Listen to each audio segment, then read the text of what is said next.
Hey Facebook fans, Pastor Sullivan here answering your questions with ATP, Ask the Pastor. Today's question is, Dear Pastor, do human beings have free will? Great question, and one that people easily get hung up on unless you make a distinction. And that distinction is this.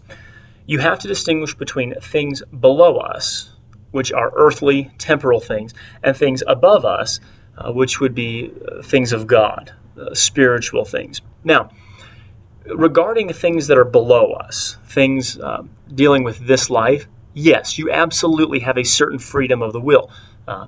You are free, within certain constraints, of course, to choose your own clothing in the morning, to, are you going to marry and who are you going to marry? Where do you go to college? What career path are you going to take? What am I going to have for breakfast this morning? Do I want to mow the lawn today? Those sorts of things. So that will is, to a good extent, free. Now, we say to a good extent because it's still contingent upon environmental factors, relationships, things like that. You can't pick out any shirt you want. You have to own the shirt. It has to be clean, that sort of thing. You can't marry whoever you want. You have to know that person. They have to know you. You have to be in love, etc. So things below us, we have a good amount of free will. Now, things above us, though, the spiritual aspect of things, we have no free will whatsoever. When it comes to free will in spiritual matters, our will is bound, and by nature, it's bound to sin. Think about this. In 1 Corinthians 2:14, St. Paul says, "But the natural man does not receive the things of the Spirit of God, for they are foolishness to him. Nor can he know them because they are spiritually discerned." So by nature, we are sinful and unclean because of Adam and Eve's sin coursing through our veins, that original sin. And that means that as we are born into that sin, according to our own nature, we cannot understand the things of God. We cannot do anything to earn God's favor because we are diametrically opposed to him. We are his enemies.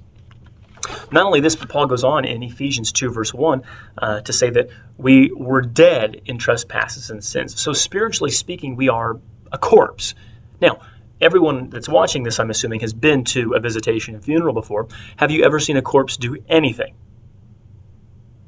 No. Corpses can only be acted upon. They're purely passive. So spiritually speaking, this is what we are.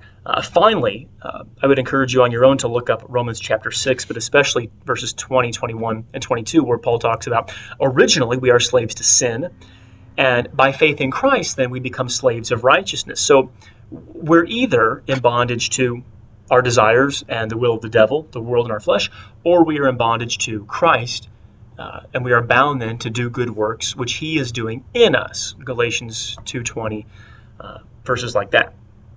So things below us, yes, we have a good amount of freedom of the will. Things above us, things in the spiritual realm, we have no will or power whatsoever.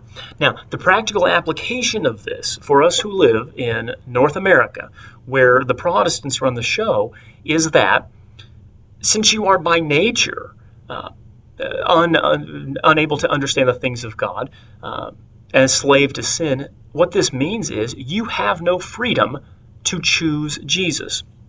There's none of this accepting Jesus into your heart business.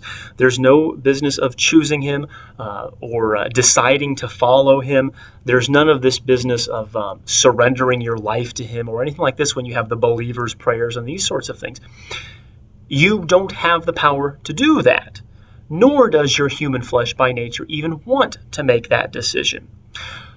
So the human will has no power whatsoever to enact or to help or to aid in its salvation whatsoever. And this is a good thing, because what this means is that God, in his mercy and in his glory, gives you your complete salvation. You cannot make that decision. And so he says there is no decision to be made. He makes it for you. The corpse cannot say, I'm going to decide to be born again and live this new life. And praise be to God that he does that for us by washing us in the waters of holy baptism, by giving his gospel, by preaching it right into our ears so they can become implanted into our heart. And by that, he makes us alive. So what this means, the question of free will is, especially in spiritual matters, no, you don't have it. And two, you don't need it, because God alone enacts your salvation. He alone does that. There's nothing else for you to contribute to it. That way, your salvation is secure in Him, and all glory goes to Christ.